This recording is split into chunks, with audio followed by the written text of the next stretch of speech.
Welcome to the Mobilize and Restore webinar series. And thanks to those who have continued on from the research portion of the talk. In this portion of the webinar, our speaker, Jess Selinger, will discuss her lessons learned and best practices for working with large-scale physical activity from wearables. And again, we'll take questions at the end of the best practices section. And again, if you can put those into the Q&A panel and not the chat. And feel free to enter your questions as she's talking. So with that, just go ahead and start with the best practice session.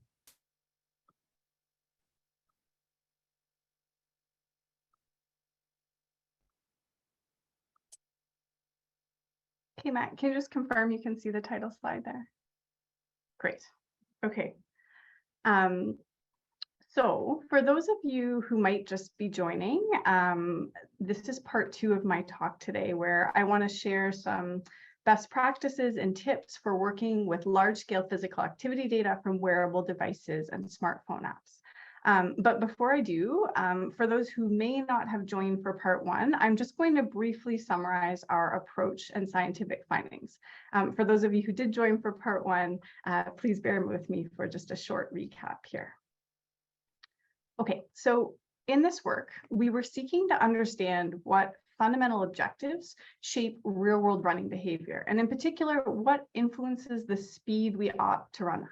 So in part 1 of my talk, I showed that free-living runners, so people who are just out for a jog in the real world, tend to prefer a particular running speed independent of the run distance. So counter to what you might think, you don't run faster for shorter distances and then slow your pace for longer ones.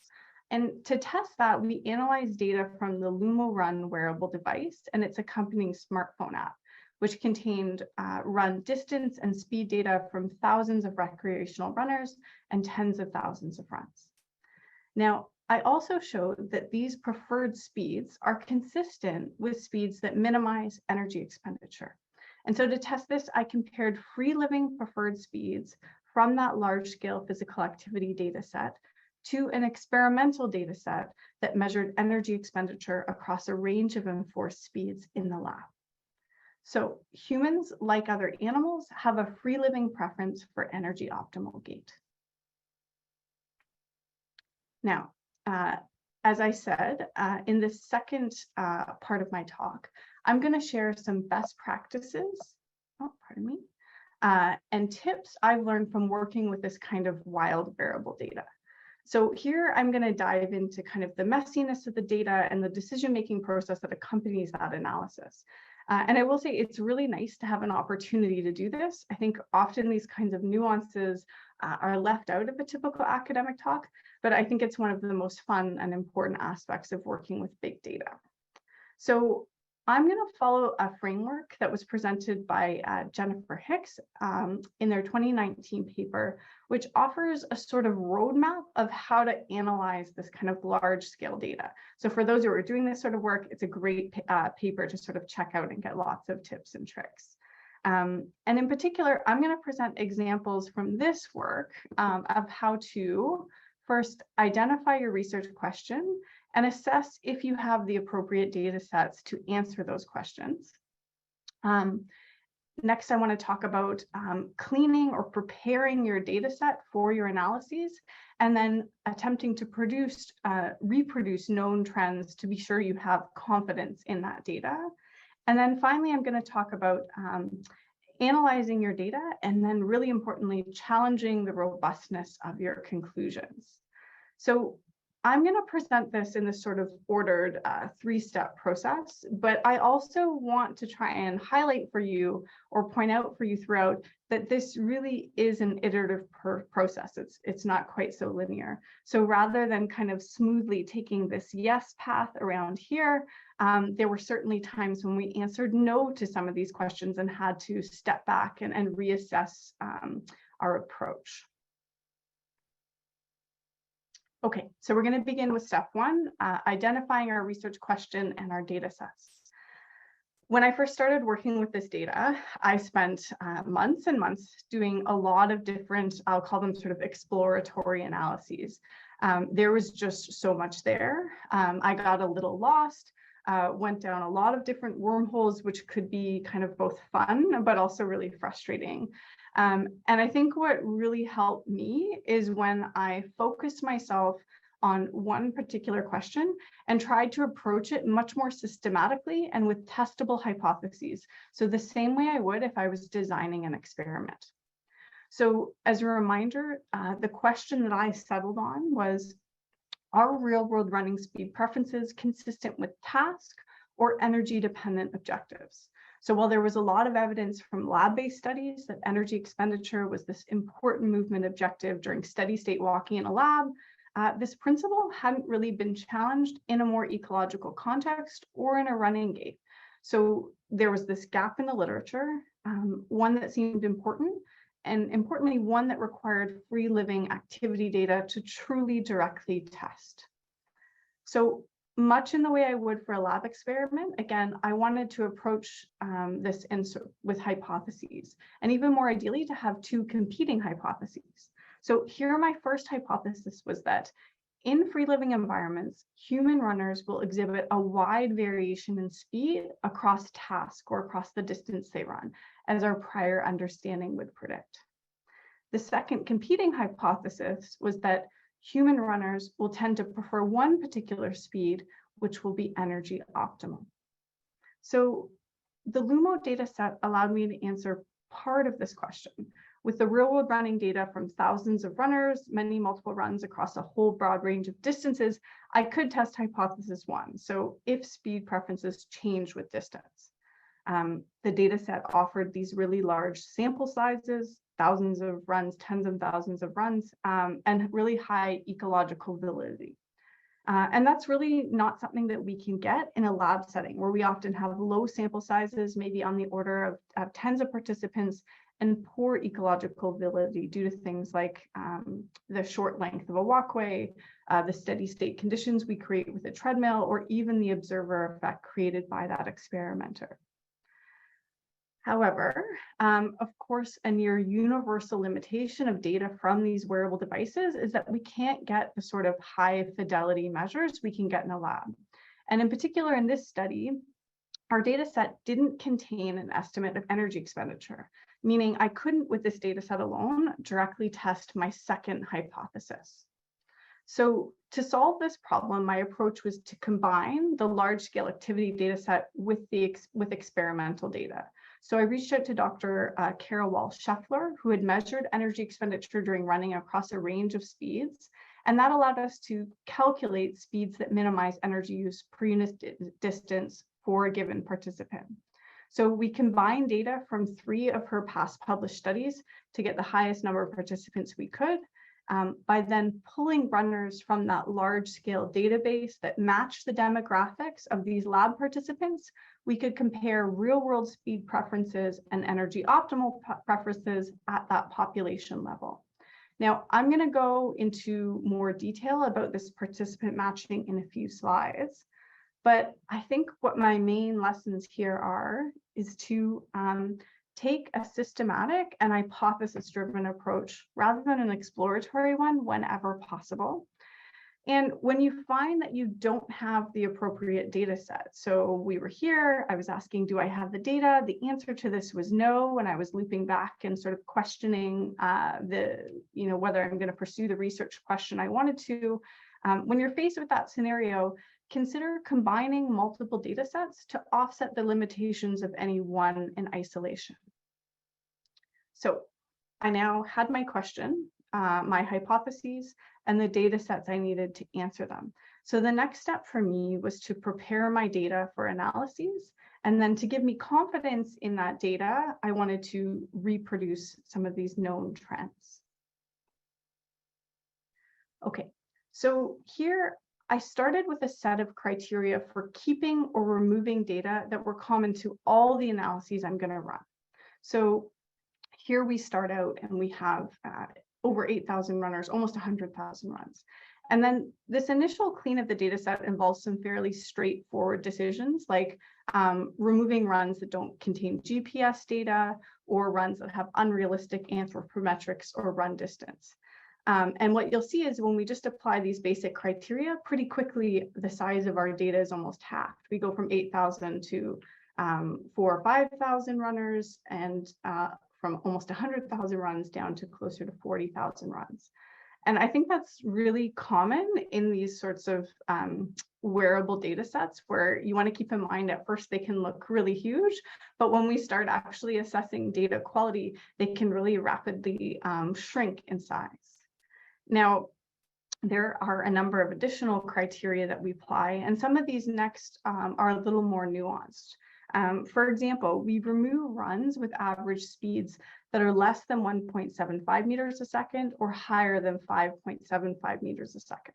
And so this lower bound on the speed, we use to basically filter out activities that aren't in fact runs, they tend to be walks. So we have some run time series data that would clearly fall within the running speed range, but then we have some other activities here where, given what we know about the walk-run transition, so sort of using our domain knowledge, we understand that this is likely a walking activity, and so we're going to remove that from our database. The higher speed bound tends to remove run activity that, again, could be someone in a motorized vehicle or on a bicycle or something that erroneously gets labeled as a run. So we have additional criteria. So we also end up removing runs that have a rest period greater than 1 continuous minute below that 1.75 meters per second. So rather than just looking at the average speed, we're now getting into looking at how is speed changing within that run, and do we need some criteria here? And so we do that for a few different cases. So in some cases, if the person is just standing still, the way that Lumo tracks this data, we actually just get a blank out here. So you can see here for something like 8 minutes or so, we don't have data here. And so we remove runs that look like this. We also see some interesting cases like interval training, which I mentioned before, where someone is doing running and then we can see they slow down into a walk and they repeat this cycle. And so here, I think looking at lots and lots of data was really key. You actually, you can't look at all the data in these really large data sets, but what I found is that plotting data that appears to be an outlier, say in terms of speed variation within the run, was really helpful to try and understand what's actually happening within that run and creating some of these criteria. So you can see something, like interval training here really jumps out at you if you've plotted the data and you understand what sort of running behaviors people might exhibit. Okay, so after this initial cleaning, an important next step, as I mentioned before, is to try and verify that that data can reproduce known or expected trends in the literature to make sure your device is measuring what you think it is. So here we find we can now reproduce expected distributions in terms of participants' age, their body mass index, and the average speed for both men and women. We also verify that trends across runners, so we can think about running speed. We expect to decrease with age. We also expect it to decrease here with body mass index, and to be lower for females in teal than males there in orange. And I want to sort of highlight that before implementing some of these criteria and removing these kind of extraneous runs, these relationships were much more obscure. We had much larger error bars and much less consistent trends. So as we sort of apply these better cleaning procedures, these start to emerge and be more what we would expect to see compared to the literature. So one last point that's sort of related to reproducing known trends is I think it's really important to try and understand the population of data that you're dealing with. So in our case, the population of runners in this data set. Are these elite level runners, or is this largely a recreational population? So here what I did is I compared our runners' top performance run paces to another database. So in this case, I'm using online race statistics. So here in purple, what I'm plotting for you is percentile speed thresholds from race statistics. So as an example here, if we look at a female running a 5K run, if they're going to be a 90th percentile runner, they need to have an average speed of at least what's close to 3.2 meters a second, or just under that here. Now, I want to highlight that it is inherently difficult to try and categorize a runner as, recreational or elite. How do we define that? Doing that with our database strictly kind of further complicates that. Runners might be training for a race and they may be operating at lower intensities than their maximal performance capacity, which we generally use to categorize runners. When a runner competes in a race and might exhibit their best times, we may not capture that with our device. But I think despite those limitations, it is important to try and get an idea of the sort of population of the runners. And so to do so, we're going to compare our free living runners' top performance run paces to this online database of race statistics. So we begin with all runners who remained in our data set after that initial cleaning. And then we select runs that could be compared to the online race statistics. So here we're looking at a 5K, a 10K, and a 21K. Runs that didn't fall within those speed bins are then, or distance bins are then removed. For each run, we then calculate the pace and then determine its percentile relative to these race statistics. And we're keeping in mind, we're considering both the sex and the distance they're running. And then we keep the highest percentile run for any given runner, which I'm now plotting here with these teal histograms. And what we found is that the vast majority of our runners in our database were recreational, evidenced by these running paces. So if we aggregate this data across all run distances for females and males, and then aggregate it across females and males, and we get this one histogram here, and you can see that the majority of our runners fall in this sort of 50th, 60th percentile. Only about 6% fall in the 90th percentile and what we might think of as elite runners. So we know our runners are largely recreational. Okay, so we've prepared our data set and reproduced known trends. I think the main lessons that I took away from this were to leverage literature, domain knowledge, and once again, additional data sets if needed to really understand your data. To look at lots and lots of data, and really importantly, reevaluate your data set preparation if known trends are not clear. So, don't be afraid to take this no loop here and go back.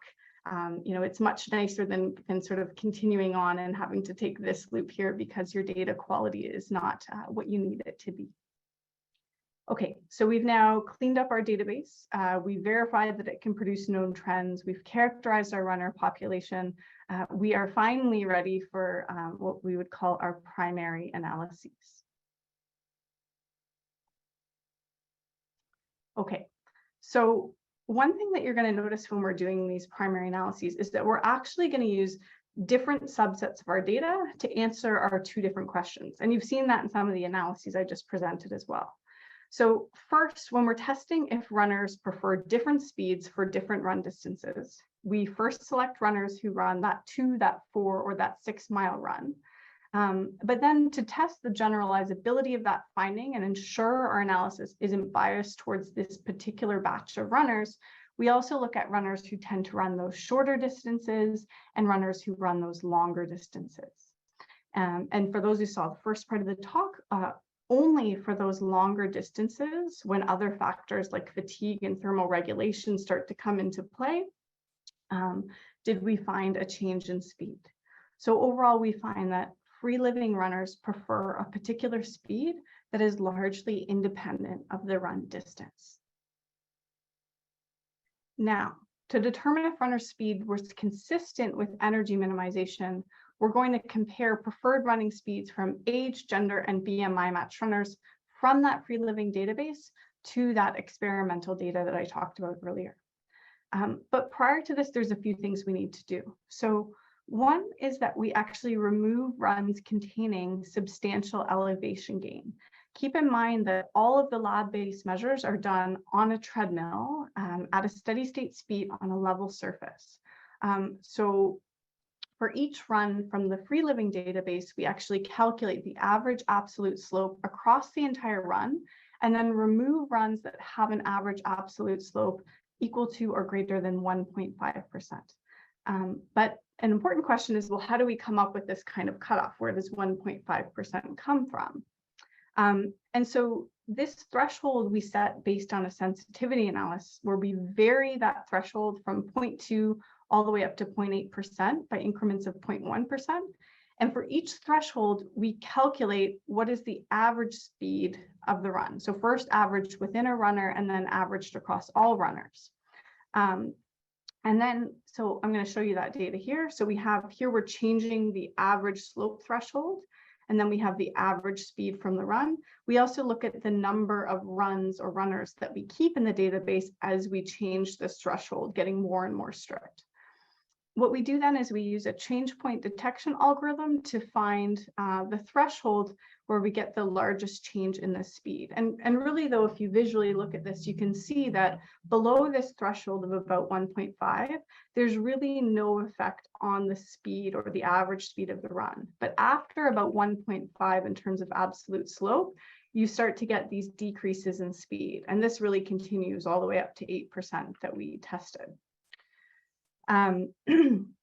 So this is how we set that threshold, and we remove those runs where the slope is really going to affect the speed that we see. Now, we also perform a really similar sensitivity analysis on within run speed variability. Again, lab-based treadmill measures are going to be performed at steady state speeds. So we had the question posed to us, well, what if, the variation within the run is affecting things? So in this analysis, we changed the allowable bounds on terms of run speed variability. And here, though, we found no change in those average speeds. So we don't actually set an additional criteria for that analysis. Okay, next, we wanted to explore different methods of matching runners from our free living data set to participants in the lab-based experiment. And the purpose here of trying some different methods is we want to ensure that we're not particularly sensitive to the method that we use. So is the outcome that we get affected by that? And so the first and simplest method that we apply, we call range matching. And here we simply include runners of both an age and a BMI that fell within 3 standard deviations of the mean from that experimental data. So in this case, for example, females aged 16 to 27 years, BMI 17 to 28. And so here, what I'm showing you in teal is the data from the experiment. So we have just an N of 10, and this is their age, their body mass index, and their body mass index plotted against their age. And now what I'm showing you in gray are the 53 participants who match these from that free living data set. Now, what you can see is that we have this one limitation, which is that in this range matching approach, when we restrict based on that standard deviation range, we get this overrepresentation of older individuals in the free living data set compared to the experimental. And this is because we actually have relatively few runners in the lower age brackets who are using that wearable. So we also tested a different method of pulling these participants to try and sort of counter that limitation. And so we also use a nearest neighbors approach, where here we're pulling a combination of age and BMI match characteristics that best match the individual experimental participants. And so here again, I'm showing you those experimental participants. And now in gray, I'm showing you the free living participants who are pulled with the nearest neighbor approach. And what you see now is we get kind of a nicer distribution. But what you'll also notice is that we're pulling from relatively fewer participants. So now only 36. And instead, we're weighting certain participants that kind of fall in the middle of this distribution much higher. They get matched to, say, 8 of the 10 participants. So there's sort of drawbacks and benefits of each of these 2 approaches. But importantly, regardless of the method that we used, preferred and energy optimal speeds were indistinguishable. So this gives us, real confidence in our conclusion that preferred speeds are consistent with minimizing energy expenditure. Okay, so as I presented these primary analyses, you probably noticed that sort of challenging the robustness of our conclusions and ensuring we're not overly sensitive to our analysis decisions is really something that we try and bake into each step. So for example, we compared multiple run distance bins when looking for differences in preferred free living speeds. We compared multiple runner populations when comparing preferred and energy optimal speeds. We looked at females and males. We compared multiple runner matching methods, so that range distribution I just talked about, as well as the nearest neighbors approach. And we also performed sensitivity analyses on things like our slope criteria, which I just discussed, but also on just about any other decision that we make. So things like that standard deviation range we use for the range matching. We perform a sensitivity analysis to make sure our results don't change if we had used 4 standard deviations versus 2 standard deviations. So I think my main lessons here are to consider using different subsets of data to tackle different questions. And I think this is kind of a real shift in mindset for someone who's more of an experimentalist, where we typically have so few experimental participants. We really don't exclude anyone unless they meet some predefined exclusion criteria. But here with these large data sets, finding the right subset of runners and runs that appropriately answer your question is really what's key. And what subset of participants you're analyzing is going to change depending on your particular question. I think another important lesson, and one that I sort of embraced early on, but also learned even more so throughout the review process, is to perform sensitivity analyses or test alternative approaches whenever possible. So again, really challenging the robustness of your conclusions and making sure you're understanding the effect of every decision that you make. So this brings me to the end of the webinar today. I hope I've been able to impart a little of what I've learned through the study, and that some of these lessons end up being useful to some of you, whether that's identifying your research question, preparing your data sets, or analyzing your data and challenging the robustness of those conclusions. With that, I would like to thank my co-authors, again, Rachel Jackson, Jennifer Hicks, and Scott Delp from Stanford University, as well as Carol Walsh-Scheffler, who led the experimental data collection, and Derek Chang from the LUMO team, who very generously shared that free living data set. And with that, I would love to take any questions that you may have. So thank you.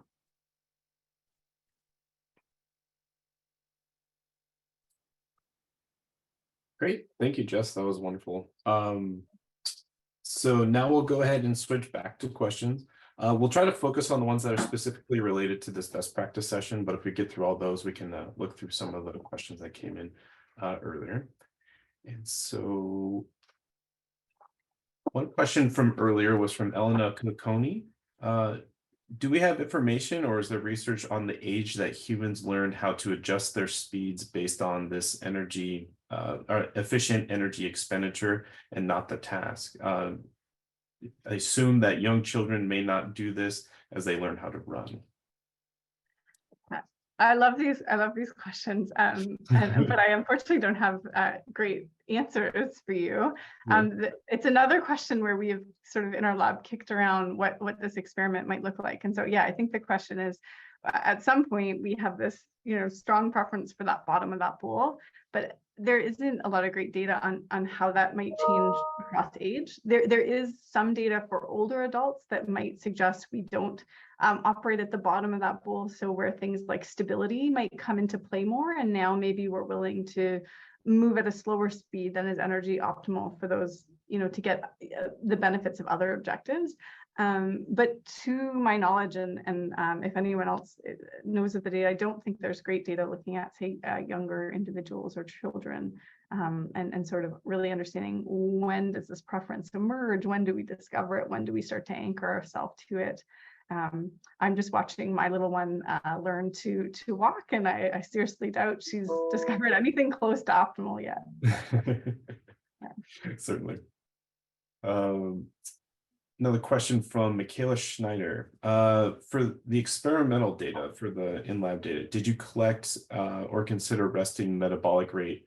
Do you think that there might be relationships between this resting metabolic rate and the optimal running speeds across these groups or across groups?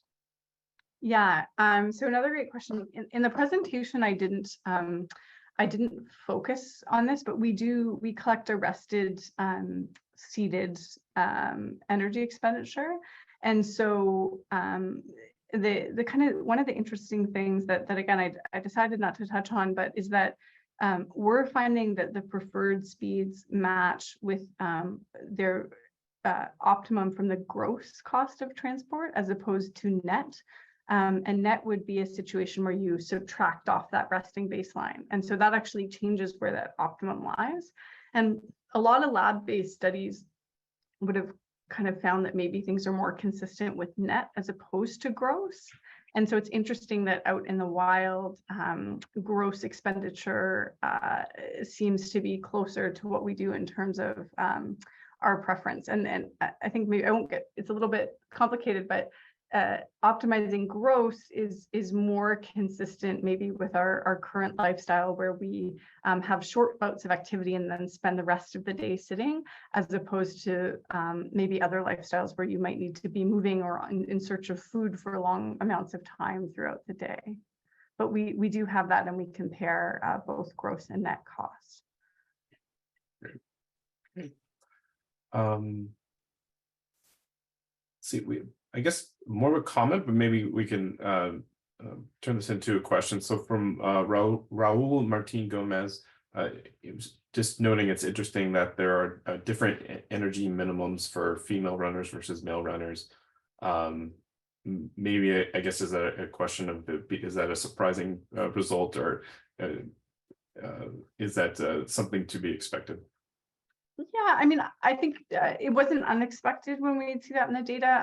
I think a lot of these differences that we might see in terms of genders or sex are mostly related to body size. So things like your leg length and your mass are going to affect what the optimal speed is for you. And so that trend is sort of consistent with what we might expect. Yeah, sure. All right. We are almost right at the hour. So thanks again, Jess, for a great talk. And thank you to everyone and the great questions that we had. Please be sure to click on the link that will appear at the conclusion of the webinar and take our survey. That'll help us to improve the webinar series and choose upcoming topics. Again, this webinar series is supported by 2 grants from the NIH, including the grants that support the Mobilize Center and the Restore Center.